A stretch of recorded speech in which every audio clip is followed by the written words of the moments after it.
ഏതെങ്കിലും കഥാപാത്രം ചെയ്യുമ്പോൾ ശബ്ദം വെച്ച് പിടിച്ചു നിങ്ങൾക്ക് ഈ സിനിമയുടെ നമ്മൾ പുറത്തുവിട്ടിട്ടുള്ള കണ്ടന്റുകളൊക്കെ കണ്ടിട്ട് ഇംപ്രസീവായിട്ട് തോന്നുകയാണെങ്കിൽ, നിങ്ങൾക്ക് കാണാൻ താല്പര്യമുള്ള തരം ഒരു സിനിമയാണെന്ന് തോന്നുകയാണെങ്കിൽ തീർച്ചയായിട്ടും ഇത് മിസ് ചെയ്യരുത്. അപ്പോൾ പിന്നെ നേരത്തെ പറഞ്ഞ പോലെ OTT കണ്ടിട്ട് നല്ലതെന്ന് പറയേണ്ടി വരും.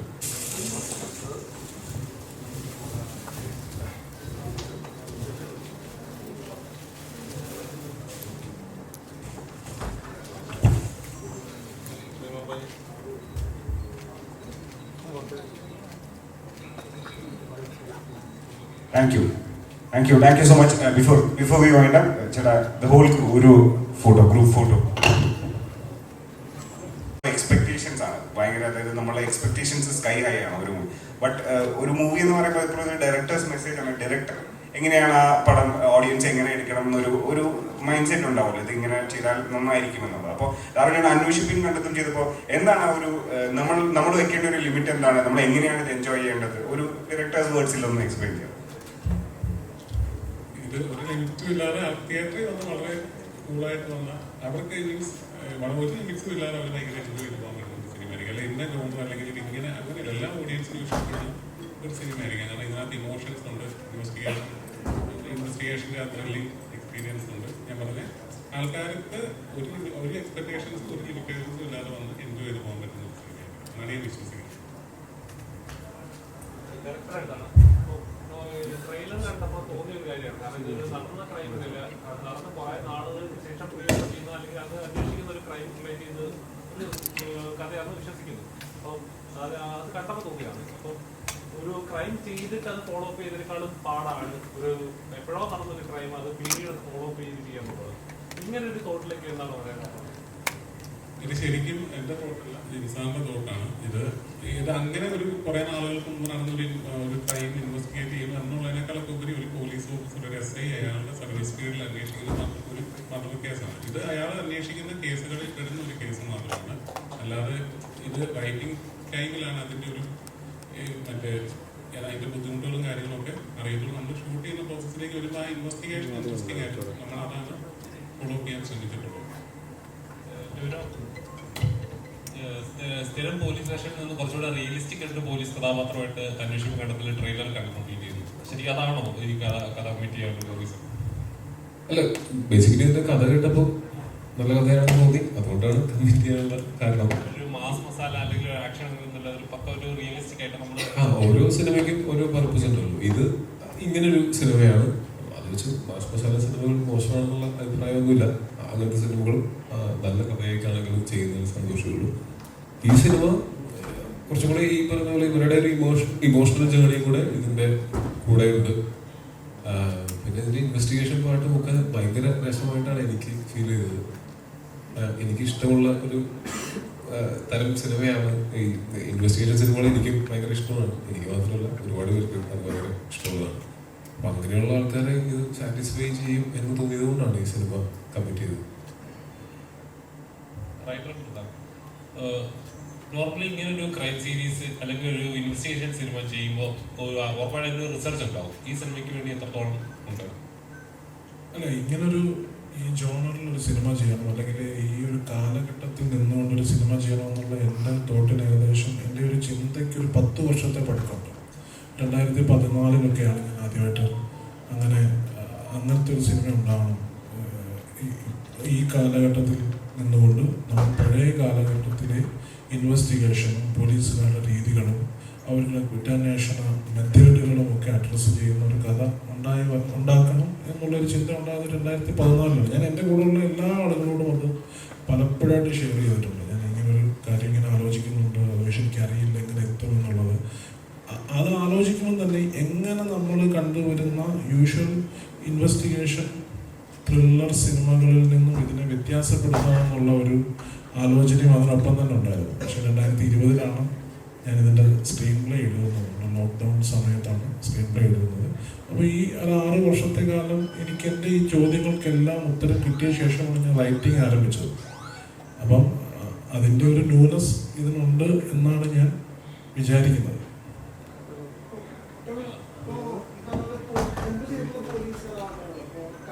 ഭയങ്കര ഓവർ ദി ടോപ്പ് ആയിട്ടുള്ളൊരു പോലീസാണ്. ലാർജ് ദാൻ ലൈഫ് എന്ന് പറയാം. ഇപ്പോ എസ്രയിലാണെങ്കിൽ നമുക്ക് നമ്മൾ ആഗ്രഹിക്കുന്നത് കണ്ടിട്ടുള്ള ഒരു ഐഡിയൽ പോലീസാണ്. ഇതിലേക്ക് വരുമ്പോൾ അതിന് ഇമോഷൻ ത്രില്ലിനെ പറ്റി പറഞ്ഞു. അതിനു വേണ്ടി എങ്ങനെയാണ് അതിന്റെ ഒരു എഫോർട്ടും പ്രോസസ്സും? ഒരു ഫുൾ ഇന്റർവ്യൂ എന്താ ചോദിക്കാൻ പറ്റില്ല. അത് ഇതിനു വേണ്ടിയിട്ട് നമ്മള് ഡിസ്കഷൻസ് കുറേ ഉണ്ടായിരുന്നു തമ്മിൽ. ഈ കഥാപാത്രത്തെ നമുക്ക് ഏറ്റവും കൂടുതൽ മനസ്സിലാക്കാൻ പറ്റുക ഈ കഥാപാത്രത്തിന്റെ സൃഷ്ടാക്കളോട് സംസാരിക്കുക എന്നുള്ളതാണ്. അപ്പോൾ ആദ്യം ജിനിച്ചേട്ടനായിട്ടും ഡാമിംബ്രുവായിട്ടും ഞങ്ങൾ കുറേ ഡിസ്കഷനിൽ ഇരുന്നതാണ്.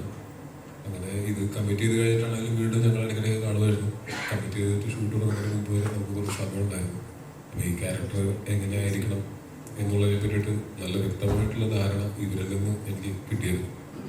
കാര്യം ഇത്രയും വർഷം എന്നേക്കാൾ കൂടുതൽ ഒരു പക്ഷേ ഷൂട്ടിങ്ങിന് മുമ്പ് ഇവരായിരുന്നിട്ടുണ്ടാവാം ഈ ക്യാരക്ടറിനെ പറ്റി ചിന്തിച്ചിട്ടുണ്ടാവുക. ഷൂട്ടിംഗ് തുടങ്ങിയതിന് ശേഷം ഇവർ തന്ന ആ ഇൻഫർമേഷൻസിനെയൊക്കെ ബേസ് ചെയ്തിട്ട് ഞാനും കുറെ ചിന്തിച്ചിട്ടുണ്ട്. അതല്ലാതെ വേറെ ശാരീരികമായിട്ടും അങ്ങനെയൊന്നും അതിന്റെ പ്രിപ്പറേഷൻസ് ഒന്നും ചെയ്യേണ്ട അങ്ങനെ ഒരു സിനിമയല്ല ഇത്. ഇത് മാനസികമായിട്ടാണ് നമ്മൾ ആ ക്യാരക്ടറായിട്ട് മാറാനായിട്ട് ആ ക്യാരക്ടറിനെ കൂടുതൽ അണ്ടർസ്റ്റാൻഡ് ചെയ്യാനായിട്ട് ശ്രമിച്ചിട്ടുണ്ട്.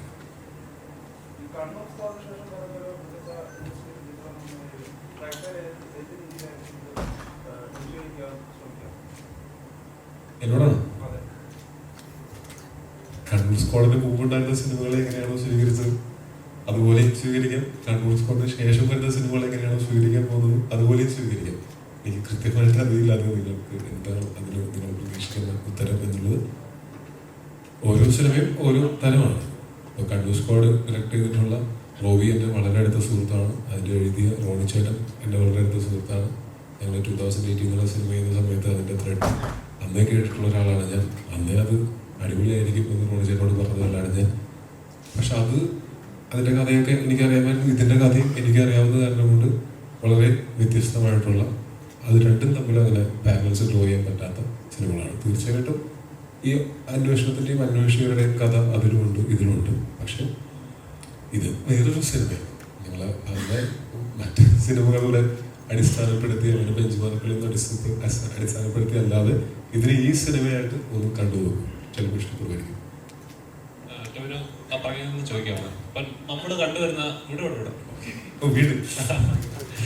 നമ്മൾ ഇപ്പൊ സ്ഥിരം കണ്ടുവരുന്ന പാറ്റേൺ ഒരു സിനിമ ഇറങ്ങുവാണ് അതിനൊരു എന്താ പറയുക ഒരു ദിവസം 2 ദിവസം കഴിയുമ്പോഴേക്കും ഇത് ഏതെങ്കിലും ചിലപ്പോൾ ഒരു ഡയറക്ടർ റൈറ്ററുടെ ക്രിയേറ്റിവിറ്റി ആയിരിക്കും. അതായത് ചിലപ്പോൾ ഏതെങ്കിലും കാലത്ത് ഇറങ്ങിയ സിനിമയുടെ ചെറിയൊരു സാമ്യം ഉണ്ടാവാം. ഉടനെ ഇത് ആ സിനിമയായിട്ട് സാമ്യമുണ്ട്, ഇത് അങ്ങനെ ഒരു സിനിമയാണ്, പിന്നെ സിനിമയുടെ അഡാപ്ഷനാണ് ഇത് അങ്ങനെ പറഞ്ഞിട്ട് അത് എന്താ പറയാ ഒരു സിനിമയുടെ അതേ കോപ്പിയാന്നുള്ള ലെവലിൽ പോലും സോഷ്യൽ മീഡിയയിൽ വരാറുണ്ട്. അന്വേഷിച്ച് കണ്ടെത്തുന്ന സിനിമ അങ്ങനെ ഒന്നിന്റെയും കോപ്പിയല്ല. ഇത് ചിലപ്പോൾ റിയൽ ലൈഫിൽ കണ്ടിട്ടുള്ള കേസുകൾ കോപ്പി അടിച്ചു തോന്നുമായിരിക്കും. പക്ഷെ മറ്റൊരു സിനിമയെ കോപ്പി അടിച്ചായിട്ട് തോന്നില്ല, ഉറപ്പായിട്ടും തോന്നില്ല.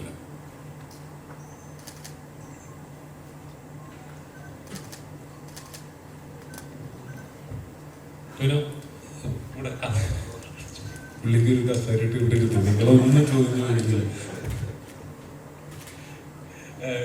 ഓരോ കഥാപാത്രങ്ങൾ ചെയ്യുമ്പോഴും എപ്പോഴും ഒന്നിനോടൊന്നും സാമ്യം തോന്നാത്ത രീതിയിൽ അല്ലെങ്കിൽ എന്റെ കഥാപാത്രം ചെയ്യുമ്പോൾ പ്രേക്ഷകർ ഇങ്ങനെ ഒരിക്കലും കണക്റ്റഡ് ആവരുത് എന്ന് ശ്രമിക്കുക. ഒരു ആക്ടർ എപ്പോഴും അവനോട് ഷേപ്പ് ചെയ്യാൻ ശ്രമിക്കുന്നുണ്ട്. ടോവിനോ എന്നൊരു ആക്ടർ ഇനിയും വരാൻ പോകുന്ന ഒരുപാട് പ്രതീക്ഷയുള്ള സിനിമകളുണ്ട്. എങ്ങനെയാണ് പ്രേക്ഷകരെ തൃപ്തിപ്പെടുന്നത്? ഞാൻ എല്ലാത്തിലും ഈ പറഞ്ഞതുപോലെ ശ്രമിച്ചിട്ടുണ്ട്, ഇനിയും ശ്രമിച്ചുകൊണ്ടിരിക്കും.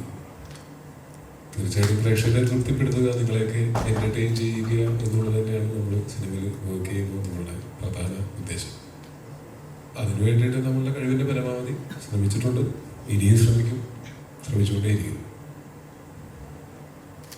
എൻ്റെ ക്വസ്റ്റ്യൻ അരവിന്ദൻ്റെ അടുത്താണ്. ഇതിപ്പോൾ 1980s ഒരു പീരീഡ് ആണല്ലോ ഇതിൽ കാണിക്കുന്നത്. അപ്പോൾ ഇതിൻ്റെ ഒരു റീക്രിയേഷൻ എങ്ങനെയായിരുന്നു? അതായത് ഇപ്പോൾ അവിടുത്തെ ആൾക്കാർ ആ ഒരു ടൈം പീരീഡിൽ ഈവൻ അവരുടെ നമ്മളൊരു വാക്കിംഗ് സ്റ്റൈലിൽ വരെ വ്യത്യാസമുണ്ട്, ഇപ്പോഴത്തതും അപ്പോഴത്തതും. അങ്ങനെ ഓരോ ഇപ്പം ടെക്നോളജിയുടെ കാര്യം പറയുകയാണെങ്കിൽ അതും ഭയങ്കരമായിട്ട് അഡ്വാൻസ്ഡ് ആയിട്ടുണ്ട്. അപ്പോൾ ഈ റീക്രിയേഷൻ എത്രത്തോളം ഒരു ചലഞ്ച് ആയിരുന്നു അത് ആസ് ആക്ടർ ആൻഡ് ഓൾസോ ആ സെറ്റ് റീക്രിയേഷൻ? ഇത് എങ്ങനെയായിരുന്നു? ഈ 80s 90s നമ്മൾ ഇതിനകത്ത് അഡ്രസ് ചെയ്യുന്ന കാലഘട്ടങ്ങൾ. അപ്പോൾ അതിൽ നമ്മൾ ചെറിയ പ്രായമായതുകൊണ്ട് തന്നെ നമുക്ക് ഓർമ്മകളൊന്നും അങ്ങനെ നമ്മുടെ ഓർമ്മയിലൊന്നും എടുക്കാൻ പറ്റില്ല. നമ്മൾ കണ്ട് ശീലിച്ചിട്ടുള്ള സിനിമകൾ അതൊക്കെ തന്നെയാണ് നമ്മുടെ റെഫറൻസുകൾ. അപ്പോൾ ആ കാലഘട്ടവുമായിട്ട് മാക്സിമം നമ്മൾ ആ കാലഘട്ടത്തിനെ റീക്രിയേറ്റ് ചെയ്യാൻ പറ്റിയിട്ടുള്ള നമ്മൾ കണ്ടിട്ടുള്ള സിനിമകളും 80s 90s സിനിമകളാണ് നമ്മൾ അതിന് ഏറ്റവും കൂടുതൽ സപ്പോർട്ട് ചെയ്തിട്ടുള്ളത്.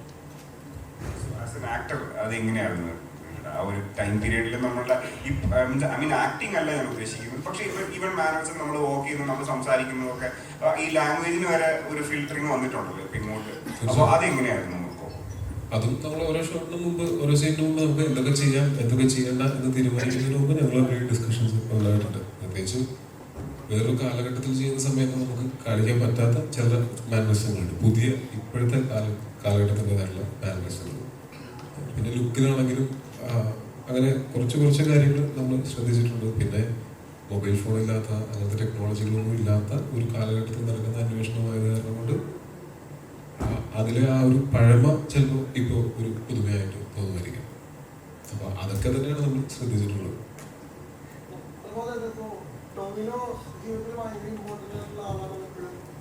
ഉറപ്പല്ലേ? 100%.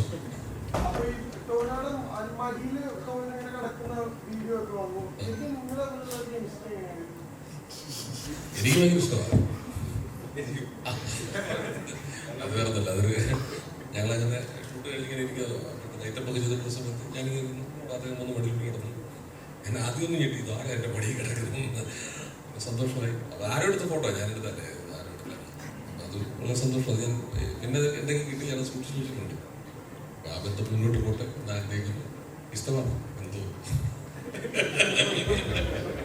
ഞങ്ങളെല്ലാവരും ഒരു കുടുംബം പോലെ ക്രിക്കറ്റ് കളിച്ചു, ഒരുമിച്ച് എല്ലാവരും കൂടെ ഭക്ഷണം ഉണ്ടാക്കി കഴിച്ചു, ഒരുമിച്ച് ഹാപ്പി ആയിട്ട് ഷൂട്ട് ചെയ്തു. ഈ സിനിമയുടെ ഔട്ട്പുട്ട് അല്ലെങ്കിൽ സിനിമയുടെ നാളത്തെ വെർഡിക്ട് എന്തോ ആയിക്കോട്ടെ, ഈ സിനിമ ചെയ്തത് ഒരിക്കലും റിഗ്രറ്റ് ചെയ്യേണ്ട കാര്യമില്ലാത്ത രീതിയിൽ ഞങ്ങൾ ഷൂട്ടിങ്ങിന്റെ സമയത്ത് പുതിയ നല്ല സുഹൃത്തുക്കളെ കിട്ടുകയും ഒരുപാട് നല്ല സമയങ്ങൾ ഞങ്ങൾക്ക് ഉണ്ടാവുകയും ചെയ്തിട്ടുണ്ട്. അത് തന്നെയാണ് നമ്മൾ ട്രഷർ ചെയ്തത്. നമ്മൾ ഇതിന്റെ വേർഡിക്റ്റിൽ മാത്രം അടിസ്ഥാനപ്പെടുത്തിയല്ല ഞങ്ങളുടെയൊക്കെ സൗഹൃദങ്ങൾ ഉണ്ടായിരിക്കുന്നത്. അത് ഒരിക്കലും ഇനി മുന്നോട്ടുള്ള സൗഹൃദങ്ങളിലേക്ക് പോകും ഈ സിനിമയുടെ നല്ലൊരു സിനിമയുടെ വെർഡിക്റ്റ് അനുസരിച്ചിട്ടല്ല സൗഹൃദങ്ങൾ ഉണ്ടായിട്ടുള്ളത് മുന്നോട്ട് പോയിക്കൊണ്ടിരുന്നത്.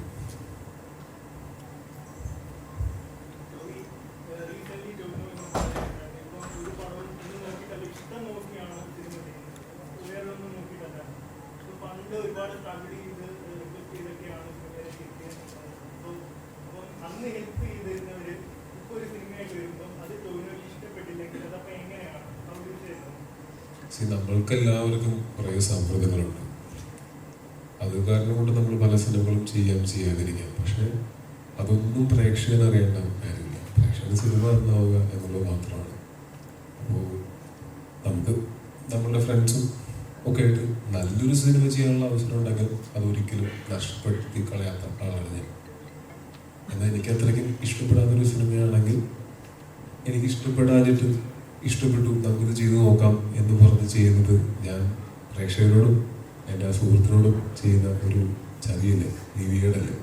അപ്പോൾ നമുക്ക് എല്ലാം മുൻകൂട്ടി തീരുമാനിച്ചു അല്ലെങ്കിൽ ഇത് ഇത്ര കളക്ഷൻ വരും, ഇത് ഇത്ര സെൻറ്ററിൽ ഓടും, ഒന്നും നമുക്കറിയില്ല.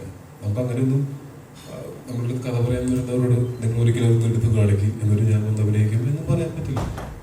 ഇതിനകത്ത് നമ്മളുടെ പേഴ്സണൽ ബന്ധങ്ങളെക്കാൾ ആ സിനിമ നന്നാവുക. കാര്യം വെച്ചാൽ പേഴ്സണൽ ബന്ധം ചിലപ്പോൾ 2 പേര് മാത്രം തമ്മിലായിരിക്കും. പക്ഷെ ആ സിനിമയിൽ ഒരുപാട് പേര് വർക്ക് ചെയ്യുന്നതാണ്. നമ്മളൊരു സിനിമ ചെയ്യുമ്പോൾ ഏറ്റവും കൂടുതൽ ആഗ്രഹിക്കുക ആ സിനിമയിൽ ചെയ്ത എല്ലാവർക്കും ഗുണം കിട്ടുന്ന ഒരു സിനിമയാവണം എന്നുള്ളതാണ്. ആർക്കെങ്കിലും ഒരു പ്രൊഡ്യൂസർ ഉൾപ്പെടെ.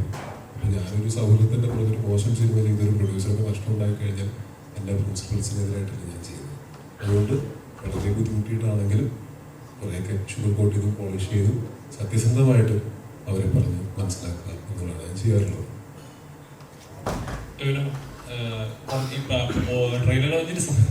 ആ ക്യാമറയുടെ ബാക്കിലിരിക്കുന്നതാണ് കാണാറുണ്ട്. ഞാൻ ശബ്ദം വെച്ച് പിടിച്ചോളാം.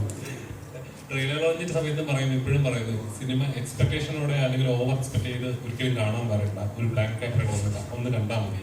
ഈ ഓവർ എക്സ്പെക്ടേഷൻസ് ഐ മീൻ അങ്ങനെ ഓവർ ഹൈപ്പ് നിങ്ങൾക്ക് വേണമെങ്കിൽ ഓവർ എക്സ്പെക്ട് ചെയ്തോട്ടോ, അതിൽ കുഴപ്പമൊന്നുമില്ല.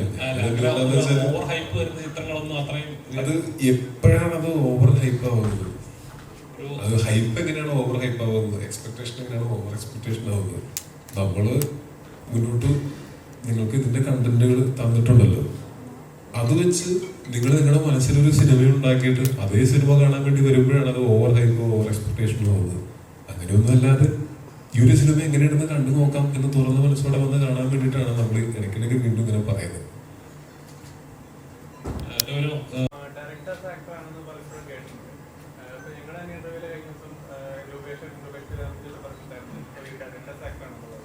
അപ്പൊ എന്താണ് അതിനെക്കുറിച്ച് പറയാൻ? ഡയറക്ടറോട് ചോദിക്കണോ? ഒന്ന് അഭിപ്രായം പറയാൻ പറ്റും. ഞാൻ അപ്പോഴത്തേക്കും ആലോചിക്കുന്നത് ഡയറക്ടേഴ്സ് ആക്ടറാണ് ജോബി.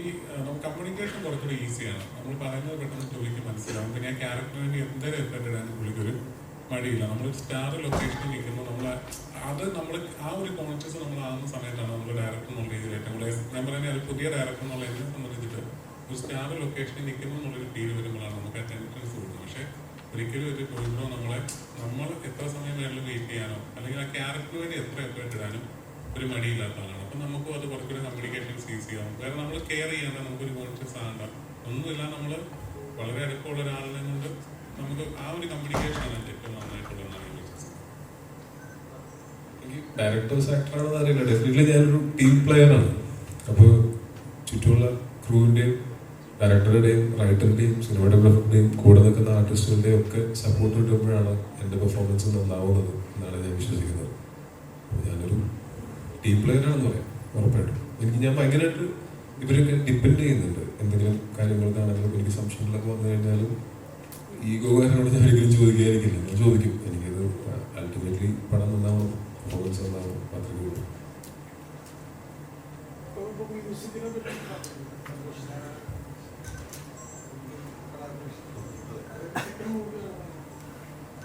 ആദ്യമായിട്ട് സോങ്ങും ബിജിഎം ചെയ്യുന്ന ആദ്യത്തെ മൂവിയാണ്. അതും ബിജിഎം മാത്രമാണ് ചെയ്തിരിക്കുന്നത്. ഒരു സോങ്ങാണ് മൂവിയിലുള്ളത്. ഇപ്പം കഴിഞ്ഞ ദിവസം റിലീസായി.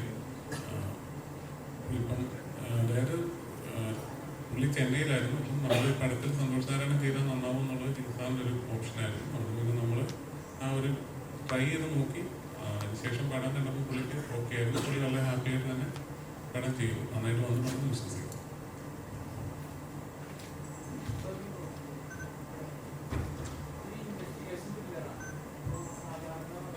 എന്നോട്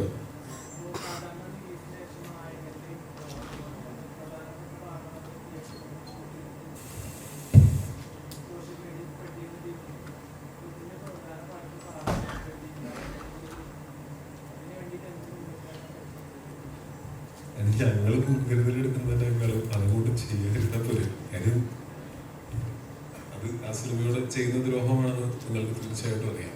അത് ഇൻട്രൊഡക്ഷനൊന്നുമല്ല. ഇൻട്രൊഡക്ഷനൊക്കെ എനിക്കറിയില്ല. അത് അല്ലെങ്കിൽ പ്രധാനപ്പെട്ട ഇതിനകത്ത് മർമ്മപ്രധാനമായിട്ടുള്ള സീനുകളൊക്കെ അങ്ങനെ ഷൂട്ട് ചെയ്തിരുന്നത് ചിലപ്പോൾ ആ സിനിമയുടെ ആസ്വാദനത്തിന്, അതായത് അത് ഞങ്ങളോട് ചെയ്യുന്ന ഒരു ദ്രോഹം എന്നുള്ളത് പോലെ തന്നെ ആ സിനിമ കാണാത്ത ബാക്കിയുള്ള പ്രേക്ഷകരോടും ചെയ്യുന്ന ഒരു ദ്രോഹമാണ്. അത് പരമാവധി ഒഴിവാക്കുക എന്നുള്ളതാണ് മാന്യമായ രീതി. അതിന് മുൻകരുതൽ എന്ത് ചെയ്യാൻ പറ്റും? ഓരോ തിയേറ്ററിലും പോയിട്ട് നമുക്ക് ആരൊക്കെ മൊബൈൽ എടുക്കുന്നുണ്ട് നോക്കി ഇരിക്കാൻ പറ്റും. എത്രയോ പേരല്ലേ സിനിമ കാണാനായിട്ട് ഒരു തിയേറ്ററിൽ വരുന്നത്. അത് സ്വയം തോന്നി ചെയ്യാതിരിക്കുക എന്നുള്ളതല്ലേ ഏറ്റവും അതിൻ്റെ ന്യായം.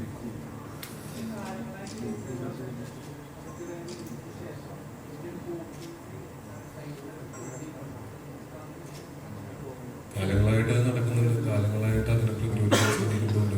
ഇതുവരെ മുഴുവനായിട്ട് എലിമിനേറ്റ് ചെയ്യാൻ പറ്റിയിട്ടില്ല. അപ്പോൾ അത് പൂർണ്ണമായിട്ടും ഇല്ലാതാക്കണമെങ്കിൽ അത് ഷൂട്ട് ചെയ്ത് സ്പ്രെഡ് ചെയ്യുന്നവർ തന്നെ വിചാരിക്കണം. നമ്മളെ സൈബർ ലോക്ക് അത്രയ്ക്ക് വരുന്ന കാലഘട്ടത്തിനനുസരിച്ച് ഇപ്പം എന്ന് പറഞ്ഞ ഒരു സിനിമ അങ്ങനെ എനിക്ക് ഞാനും ചെറുപ്പത്തിലൊക്കെ അതിനകത്ത് പ്രിന്റുകളൊക്കെ കണ്ടിട്ടുണ്ട്. പക്ഷെ ഇപ്പം നമുക്ക് OTT ഉണ്ട്, തിയേറ്ററിൽ കാണാം. ലീഗലി നമുക്ക് അതിനെ കാണാനുള്ള സാഹചര്യങ്ങളുണ്ട്. ക്യാമറ പ്രിന്റിലൊന്നും ഡിപ്പെൻഡ് ചെയ്യേണ്ട കാര്യമില്ല. ഇപ്പോൾ OTT-യിലേക്ക് പല സബ്സ്ക്രിപ്ഷൻസൊക്കെ 5-6 OTT-യൊക്കെ സിനിമ എടുക്കുമ്പോൾ തന്നെ ഫ്രീ ആയിട്ട് കിട്ടുന്നുണ്ട്. എന്നിട്ടും ഇതിനെയൊക്കെ ഡിപ്പെൻഡ് ചെയ്യുന്നത് ആരാണ്? അത് കാണാൻ ആളുകളുള്ളതുകൊണ്ടായിരിക്കും ഇത് ആരെങ്കിലുമൊക്കെ ഷൂട്ട് ചെയ്തിരുന്നത്. കാണണ്ടെന്ന് നമ്മൾ ഇടുന്നവർ ഇടണ്ടെന്ന് തീരുമാനിച്ചാൽ മാത്രമേ ഇത് തീരുള്ളൂ. ഞങ്ങളുടെ തെറ്റല്ലല്ലോ. ഞങ്ങൾക്ക് എന്ത് ചെയ്യാൻ പറ്റും? ഞങ്ങൾക്ക് വിക്ടിംസ് ആണ്. നിങ്ങളെന്ന് പറയുന്നത് എഴുത്തുകാരനോടാണ്. കടൂർ സിനിമ ഇറങ്ങിയ സമയത്ത് ഒരു ട്വീറ്റ് ചെയ്യുകയുണ്ടായി. എഴുത്തിൽ ഇത്തരം പൊളിറ്റിക്കലായിട്ടുള്ള കുറെ കാര്യങ്ങൾ ഇനിയും ശ്രദ്ധിക്കുമോ സിനിമയിൽ? അല്ല, ഒരു സിനിമയുടെ തിരക്കഥ ഒരുപാട് ആളുകൾ വായിച്ച ശേഷം, ഒരുപാട് ഫിൽറ്ററിങ്ങിന് ശേഷമാണ് അത് ഷൂട്ട് ചെയ്യുന്നത്. ഷൂട്ട് ചെയ്യുന്നതിന് തൊട്ട് മുമ്പുള്ള മൊമെൻറ്റിൽ പോലും അത്തരം ഡിസ്കഷൻസ് ഉണ്ടാവാറുണ്ട്. ആ സിനിമ ഇറങ്ങിയ ശേഷം ഞാനും എൻ്റെ ഡയറക്ടറും കൂടെ ഇവിടുത്തെ ഏകദേശം മെയിൻ സ്ട്രീം മീഡിയാസ് അടക്കം ഒരു 6-7 മീഡിയാസിലും ഇൻ്റർവ്യൂസ് കൊടുത്തിരുന്നു. ഇവിടുത്തെ പ്രഗത്ഭരായ മാധ്യമപ്രവർത്തകർ നമ്മളെ ഇൻ്റർവ്യൂ ചെയ്തിട്ടുണ്ടായിരുന്നു. അവരൊക്കെ സിനിമ കണ്ട ശേഷം സിനിമയുടെ ബാക്കിയുള്ള എല്ലാ ഭാഗങ്ങളെയും കുറിച്ചും സംസാരിക്കുകയുണ്ടായി. ആർക്കും അങ്ങനെ ഒരു കാര്യത്തെക്കുറിച്ച് യാതൊരു വിധത്തിലുള്ള ഒരു തോന്നലോ അത്തരമൊരു ആംഗിളിൽ ആ ഡയലോഗിനെയോ സീനിനെയോ കണ്ടിട്ടുമില്ലായിരുന്നു. പെട്ടെന്നാണ് ഇത് കുറച്ച് ആളുകൾക്ക് അത് അഫക്റ്റ് ചെയ്യുന്ന അത്തരമൊരു സാഹചര്യത്തിൽപ്പെട്ടിട്ടുള്ള ആളുകൾക്കല്ലേ അത് മനസ്സിലാവുള്ളൂ. അവർക്ക് അത് അവരുദ്ദേശിക്കുന്ന രീതിയിലാണ് ആ ഡയലോഗിൻ്റെ മീനിങ് അവരത് വ്യാഖ്യാനിച്ചത്. നമ്മളാരും അങ്ങനെ ഉദ്ദേശിച്ചിട്ടില്ല, അങ്ങനെ ആരും ഉദ്ദേശിക്കേണ്ട ആവശ്യവുമില്ല. ഞാൻ പ്രത്യേകിച്ച് അങ്ങനത്തെ ഒരു സാഡിസ്റ്റായിട്ടുള്ള ആളുമല്ല. ഈ സിനിമയുടെ സംവിധായകൻ ഷാജി കൈലാസോ സിനിമയിലെ നായകൻ പൃഥ്വിരാജോ ഒട്ടുമല്ല. അപ്പോൾ പക്ഷേ നമുക്കതിനെക്കുറിച്ച് നമ്മൾ അതല്ല ഉദ്ദേശിച്ചതെന്ന് നമുക്ക് പറയാൻ പറ്റില്ല. ഒരു വിഭാഗത്തിന് അത്തരമൊരു ചിന്ത, അത്തരമൊരു തോന്നൽ ഉണ്ടായിട്ടുണ്ടെങ്കിൽ അത് അവരെ മുറിവേൽപ്പിക്കാതെ 1 മിനിറ്റ് മുമ്പ് 1 മിനിറ്റ് കട്ട് ചെയ്ത് മാറ്റുക എന്നുള്ളതാണ് അതിനകത്ത് മാന്യവും യുക്തവുമായ നടപടി. അത് നമ്മൾ കൃത്യമായിട്ട് ചെയ്യുകയും ചെയ്തു. പിന്നെ ഞാൻ അങ്ങനത്തെ യാതൊരു ഡയലോഗുകളും സെൻസർ ചെയ്തിരുന്ന ഒരാളല്ല. ഈ ഇരിക്കുന്ന ഡാർവിനോ എൻ്റെ അപ്പുറത്തിരിക്കുന്ന ടോബി ബ്രോയോ ഒക്കെ 7 തവണ ഈ സ്ക്രിപ്റ്റ് വായിച്ചിട്ടുണ്ടാവും. നാളെ ഞാൻ അടുത്തായിട്ട് ചെയ്യാൻ പോകുന്ന സിനിമയിലെ നായകൻ പൃഥ്വിരാജാണ്. അദ്ദേഹം അടുത്ത ആ സ്ക്രിപ്റ്റ് വായിക്കുമ്പോൾ അവർക്ക് എന്നെ ഓർമ്മിപ്പിക്കുകയും എന്നോട് പറയുകയും ഇത് ഇങ്ങനൊരു പ്രശ്നമുണ്ടല്ലോ എന്ന് പറഞ്ഞ് എനിക്കത് ജനുവനാണെന്ന് തോന്നിയാൽ ഞാൻ തീർച്ചയായിട്ടും ആ സമയത്ത് തന്നെ മാറ്റും. എന്നാൽ ഞാൻ എഴുതുന്ന സമയത്തും ബോധപൂർവമായിട്ട് അത്ര ആരെയും ഒരു കമ്മ്യൂണിറ്റിയോ ഒരു പ്രത്യേക വിഭാഗത്തെയോ ഒക്കെ വേദനിപ്പിച്ചുകൊണ്ട് സ്ക്രിപ്റ്റ് എഴുതാൻ ശ്രമിക്കുന്ന ഒരാളെ അല്ല. അപ്പോൾ അതന്ന് അങ്ങനെ കുറച്ച് ആളുകൾക്ക് അത് വിഷമമുണ്ടാക്കി ആ മൊമെൻറ്റിൽ നമ്മളത് കട്ട് ചെയ്ത് കളഞ്ഞ് അത് അവിടെ കഴിഞ്ഞു.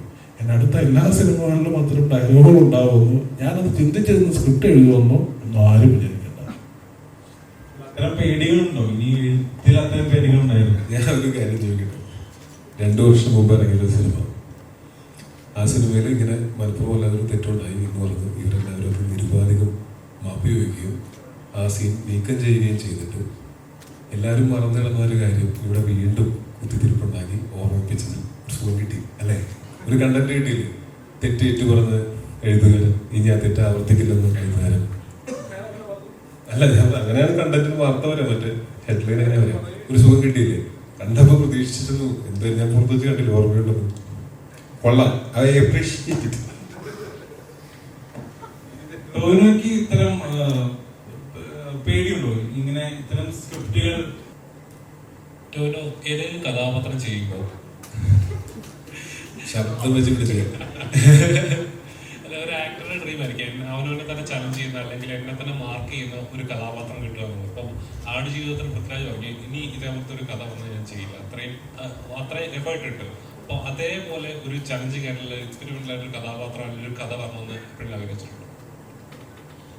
എല്ലാത്തിലും ഇതുപോലെ നല്ല എഫേർട്ട് ഇട്ടിട്ട് തന്നെയാണ് ചെയ്യുന്നത്. ഞാൻ അങ്ങനൊരു പൊളിറ്റിക്കലർ ഇങ്ങനൊരു പടം എന്ന് പറഞ്ഞിട്ട് ഞാൻ അതിനൊരു ടെംപ്ലേറ്റ് എൻ്റെ മനസ്സിലില്ല. ഒരു കഥ കേൾക്കുമ്പോഴായിരിക്കും ഇത് നല്ലതായിരിക്കും എന്ന് നമുക്ക് തോന്നിയിട്ട് നമ്മൾ ചെയ്യുന്നത്. അല്ലാതെ ഏതെങ്കിലും ഒരു ഇന്നതുപോലത്തെ എന്നെ ചലഞ്ച് ചെയ്യുന്ന ക്യാരക്ടേഴ്സാണ് ഞാൻ ചെയ്യുന്നത് മുഴുവൻ. ഞാൻ അത്ര ഒരു ട്രെയിൻഡ് ആയിട്ടുള്ള ഒരാളുമല്ല. ഞാൻ ആഗ്രഹം കൊണ്ട് സിനിമയിൽ വന്ന ആളുമാണ്. എല്ലാ സിനിമയും എല്ലാ ദിവസവും ഷൂട്ടും എനിക്ക് ചലഞ്ചിങ് തന്നെയാണ്.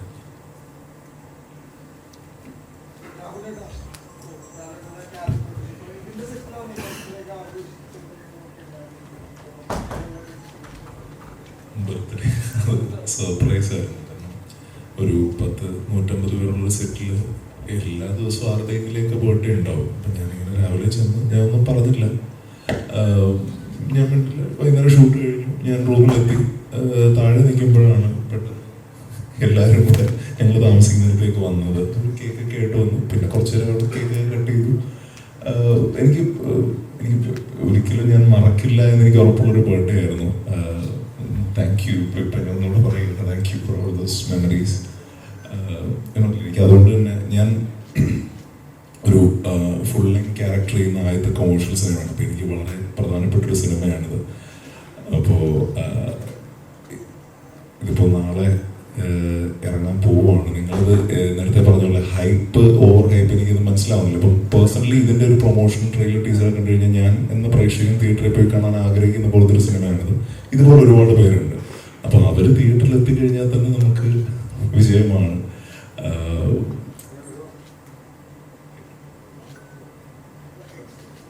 അല്ല, ഞാൻ ബർത്ത്ഡേ പറഞ്ഞു, എൻ്റെ കൂട്ടത്തിൽ കുറച്ചൊക്കെ പടത്തിൻ്റെ കാര്യങ്ങൾ പറയണമല്ലോ. Thank you. ഒരു 100 രൂപ അല്ലെങ്കിൽ 150 രൂപ കൊടുത്ത് ടിക്കറ്റ് എടുത്ത് കാണുന്ന ഒരു പ്രേക്ഷകന് അല്ലെങ്കിൽ അത് ഇറങ്ങി കഴിയുമ്പോഴേക്കും പറയണം ഇത് OTT വന്നാലും ഒരു രണ്ടാമതൊരാൾ കേൾക്കുമ്പോൾ എന്നാൽ അങ്ങനെ പറഞ്ഞല്ലോ OTT വരെ അറിയിക്കാം.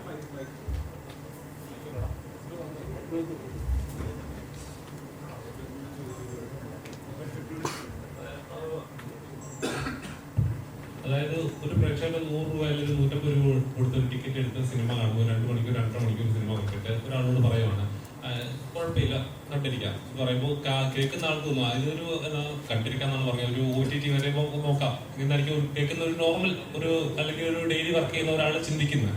അപ്പം ശരിക്കും അതൊരു സിനിമയെ അഫക്ട് ചെയ്യുന്നവരായിട്ട് തോന്നുന്നു. ഒരു ആസ് എ ഡയറക്ടർ എന്ന് പറയുമ്പോൾ നമ്മുടെ വർക്ക് ഒരു വലിയ സ്ക്രീനിൽ ഒരു 100,000 പേര് ഒരു സ്ക്രീനിലൊക്കെ കാണുമ്പോൾ ഉണ്ടാകുന്ന ഫീൽ ഉണ്ടല്ലോ.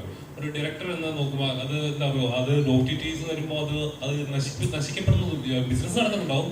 ബട്ട് ഒരു ആർട്ട് എന്ന ലെവലിൽ അത് നശിക്കപ്പെടുന്നത് വിശ്വസിക്കുന്നു. അങ്ങനെ കാറ്റഗറൈസ് ചെയ്യപ്പെടുന്നതിനോട് എനിക്ക് താല്പര്യമില്ല. ഞാൻ എല്ലാ സിനിമകളും തിയേറ്ററിൽ കാണാൻ ശ്രമിക്കുന്ന ആളാണ്. തിയേറ്ററിൽ മിസ്സായി പോകുന്ന സിനിമകൾ മാത്രമാണ് പണ്ട് നമ്മൾ TV യിൽ വരുമ്പോൾ കാണും, സാറ്റലൈറ്റ് അന്നത്തെ കാലത്ത് കാണുമായിരുന്നു. ഇപ്പം അത് OTT വരുമ്പോൾ കാണുന്നത്. അത് OTT സിനിമകൾ തിയേറ്റർ സിനിമ എന്ന് പറഞ്ഞാൽ അങ്ങനെ കാറ്റഗറൈസ് ചെയ്ത് കാണാറില്ല. ഇപ്പം എനിക്ക് KGF മിസ്സായി പോയാലും ഞാൻ OTT-യിലായിരിക്കും കാണുന്നത്. അല്ലാതെ വലിപ്പം നോക്കിയിട്ടല്ല, കണ്ടന്റ് നോക്കിയിട്ടാണ് നമ്മളിപ്പോൾ സിനിമകൾ പ്രിഫർ ചെയ്യുന്നത്. അത് മാക്സിമം തിയേറ്ററിൽ കാണാൻ തന്നെയാണ് ട്രൈ ചെയ്ത് നോക്കാറ്. പിന്നെ അങ്ങനെ ഈ പടം OTT-ക്ക് വേണ്ടി അങ്ങനെ ഒരിക്കലും നമുക്ക് ടേസ്റ്റ് ചെയ്യാൻ പറ്റുമെന്ന് ഞാൻ വിശ്വസിക്കുന്നില്ല. നല്ല സിനിമകളാണെങ്കിലും അത് തിയേറ്ററിലാണെങ്കിലും OTT-യിലാണെങ്കിലും അങ്ങനെ തരംതിരിക്കേണ്ട ആവശ്യമുണ്ടെന്നാണ് ഞാൻ വിശ്വസിക്കുന്നില്ല. പലപ്പോഴും ഇങ്ങനെ ഒരു തിയേറ്ററിൽ വിജയിക്കാതെ OTT-ൽ ഇറങ്ങുമ്പോൾ തിയേറ്ററിൽ എക്സ്പീരിയൻസ് ചെയ്ത ഒരു സിനിമയായിരുന്നു. അങ്ങനെ പലപ്പോഴും പല സിനിമകൾ അങ്ങനെ വന്ന് വിജയിച്ച് അങ്ങനെ പോയിട്ടുണ്ട്. അത് ഈ ഓഡിയൻസ് തിയേറ്ററിലേക്ക് വരാത്തത് കൊണ്ടാണ് OTT വരുമ്പോൾ അഭിപ്രായം വരുന്നത്. അങ്ങനെ മീൻസ് ആ തിയേറ്റർ എക്സ്പീരിയൻസ് ഒരിക്കലും നമുക്ക് OTT കിട്ടില്ല. നമ്മൾ മാത്രം ഇരുന്ന് കാണുന്ന അല്ലെങ്കിൽ നമ്മളൊരു വീട്ടിലിരുന്ന് കാണുമ്പോൾ എക്സ്പീരിയൻസ് നമ്മൾ തിയേറ്ററിൽ കാണുന്ന സൗണ്ട് ആണെങ്കിലും വിഷ്വൽ ആണെങ്കിലും ഒക്കെ ആ എക്സ്പീരിയൻസ് ഒരിക്കലും നമുക്ക് OTT കിട്ടില്ല. അപ്പം അത് മിസ് ചെയ്യുന്നത് എപ്പോഴും ഓഡിയൻസ് തന്നെയാണ്. അത് OTT വരുമ്പോഴാണ് അവർ കാണുമ്പോൾ അതിന്റെ അഭിപ്രായം വരുന്നത് മാത്രമേ ഉള്ളൂ. അതിൽ നല്ല എക്സ്പീരിയൻസ് ആയിരിക്കും അത് തിയേറ്ററിൽ കാണുന്നത്.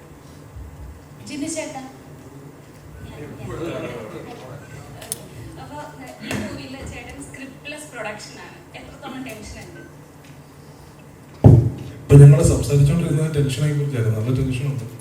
പ്രൊഡക്ഷന്റെ ഭാഗത്തുനിന്നുള്ള ടെൻഷനല്ല, അതൊക്കെ പറഞ്ഞുകൊണ്ട് എനിക്കത് വലിയ ടെൻഷനുള്ള കാര്യമല്ല. പക്ഷേ നമ്മുടെ ഒരു ക്രിയേറ്റീവ് ഇൻവെസ്റ്റ്മെന്റ് ആണ് എൻ്റെ ടെൻഷൻ. അതെങ്ങനെ ആളുകൾ എടുക്കുന്നു എന്നുള്ളത് വലിയ ടെൻഷനാണ്. അത് മാത്രമേ ഉള്ളൂ. എനിക്ക് പ്രൊഡക്ഷന്റെ ഭാഗത്ത് എനിക്ക് 0% ഞാൻ ഇൻവെസ്റ്റ് ചെയ്തിട്ടുണ്ട് അല്ലെങ്കിൽ അങ്ങനത്തെ ഒരു കാര്യത്തിൽ എനിക്കില്ല. ക്രിയേറ്റീവ് ഇൻവെസ്റ്റ്മെന്റിൽ അതിന്റെ റിസൾട്ട് അറിയാൻ വലിയ ആകാംക്ഷയും അതറിയുന്നത് വരെ വലിയ ടെൻഷനുണ്ട്.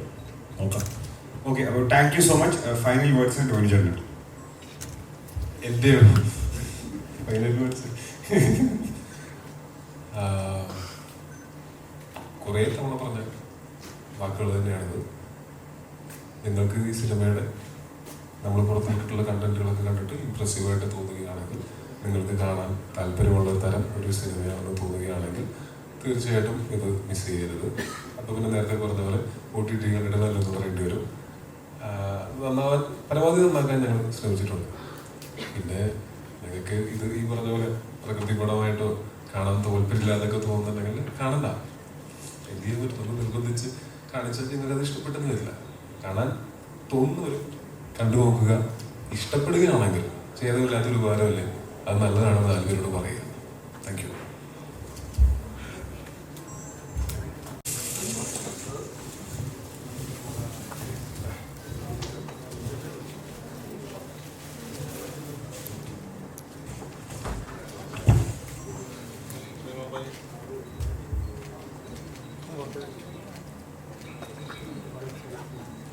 Thank you so much. Before we wind up ചേട്ടാ, ദ ഹോൾ ഒരു ഫോട്ടോ, ഗ്രൂപ്പ് ഫോട്ടോ.